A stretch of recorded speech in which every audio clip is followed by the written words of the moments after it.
It's Julie from StoryADay here, and I am out today talking to you about the StoryADay challenge. How's it going? It's day 5 here as I'm recording this, and I will confess, it's not really a secret, I take Sundays off.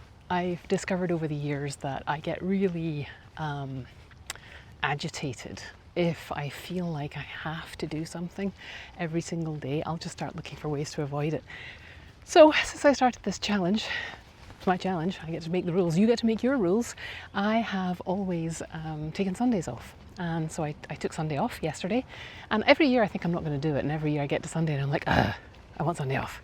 So I took Sunday off, and it was great. I had a lovely day doing things that were not related to writing, and taking in ideas, which I think is really important. So when I came back, yesterday's prompt I will save because I really like it. It's one from Mary Robinette Kowal. And I will save it, and I'll maybe use it on a day when I'm not feeling inspired by another one. Maybe I'll combine it with another one.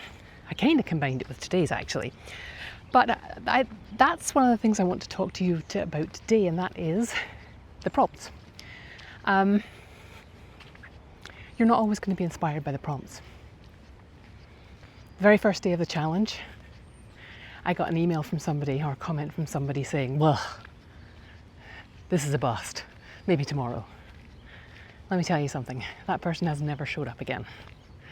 I'm betting that person this time next year won't have showed up for their writing very much. And I'm betting that this time next year when they see anything about StoryADay May, they're going to go, oh, those challenges are rubbish, they don't do anything, they don't help. I tried that, and that person is going to feel they're not going to have stood in one place for a year. They're going to have fallen behind. They're going to have more guilt, more shame, more frustration with themselves for not writing, and they're going to blame it on the fact that they didn't like the prompt on day 1.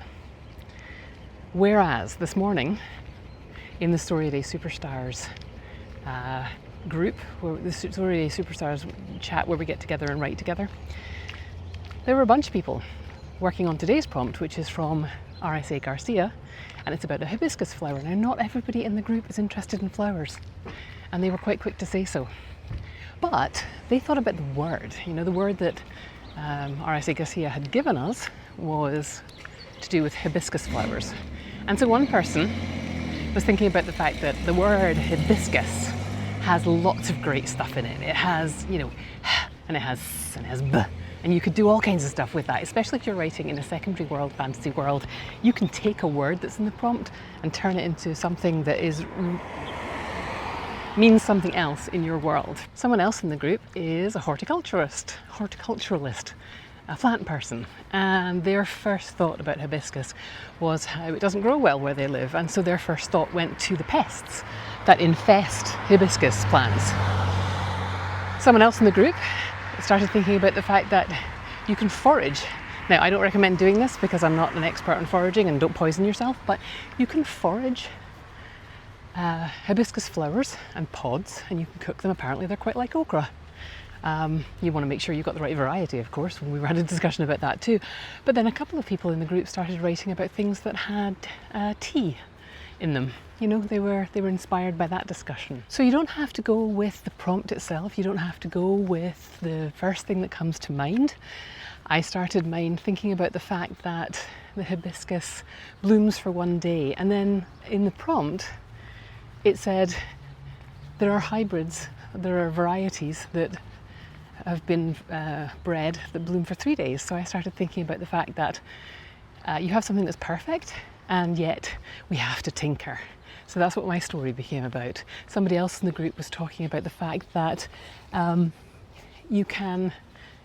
every culture seems to have this idea of symbols for things that are perfect examples of beauty, or symbols that are about femininity, or you could take that even further, divinity, whatever you want to talk about. So those are some of the things that we were thinking about today in the writing group. If you haven't been writing, do what I did, just come back to it. Give yourself the day off. Pay attention during the challenge. If you are not loving writing every day, then switch up the rules for next week. If you are, like I'm doing, writing really sketchy first drafts, just do that. You know, this is your challenge, but the point is that you are showing up for your writing every day. While I was waiting for my story idea to come this morning, I was knitting and I was trying a new technique. Not a new technique, a technique I've done before. So something I felt like I should know how to do, and yet I made some mistakes.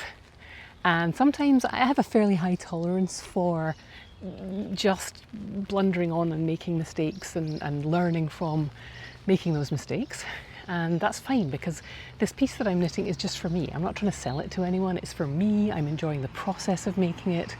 When it's finished, I will enjoy the process of wearing it. It will be a product that I will enjoy wearing. And I do have, as I say, a high tolerance for looking at mistakes that I've made in a pattern and going, oh yeah, I remember where I was when I did that, or I know why, I know what I learned from that. So I'm pretty okay with making mistakes in my work, and I'm kind of the same in my writing as well, but I'm not trying to sell it to anyone. You know, like, none of these pieces are getting sent out next week.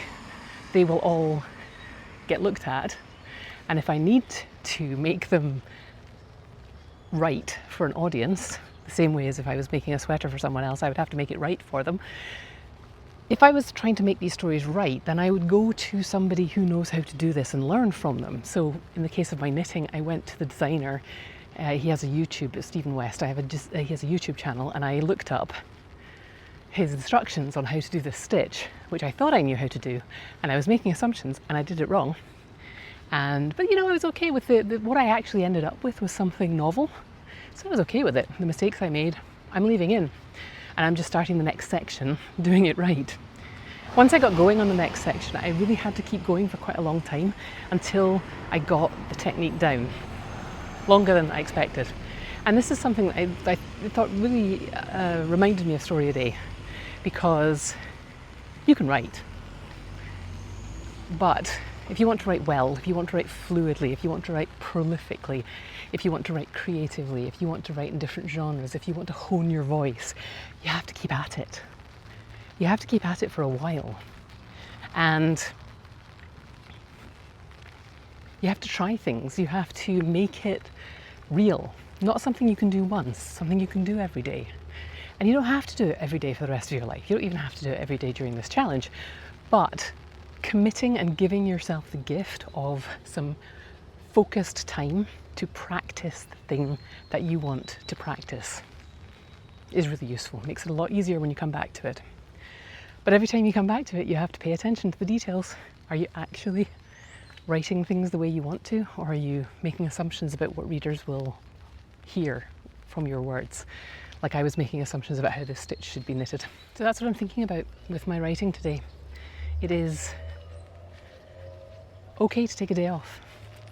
It's okay to not like the prompt. It's okay to not use the prompts. But if you do use the prompts, dig deep.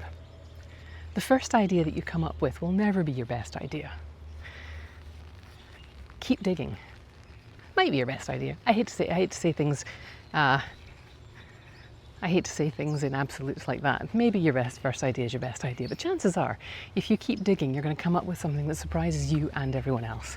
And once you start writing, the actual writing is where the creativity is really going to kick in. My story started being about why would someone take this perfect blossom and try and make it more perfect, arguably less perfect? Why would they create a hybrid of it? My story ended up being about workers' rights. So you never know where things are going to go until you actually start writing. You can theorize, you can brainstorm, you can imagine the most perfect story in the world, but you don't know what's going to happen until you start writing. And if you need to take a day off to recharge and refill and put some input in so that you get some good output, then go ahead and do that. But just keep coming back. Don't be the guy from the first day who said, well, I didn't like this prompt, maybe tomorrow, and then never came back. Be one of the hundreds of other people who come back and keep trying and let themselves fail and let themselves discover what happens when you make a mess. Maybe you'll like it. Like my knitting, maybe you'll like the mess that you made. Maybe you'll say, ah, that's what I was doing wrong. Maybe you'll find out something about your process. You know, you're trying to write first thing in the morning, but you're a night owl, or you're trying to write after lunch and all you want to do is take a nap. Ah, that's what I was doing wrong. You'll never know until you try and until you stick with it for a while. So join us in StoryADay, May, and experiment. Make a mess. Have fun. Get into the comments and tell people what you're up to. If you haven't read the comments at StoryADay yet, go in and have a look at them. It's really inspiring seeing all of these other people making a mess, having fun, trying stuff, being courageous, giving it a shot, and just writing. So keep writing.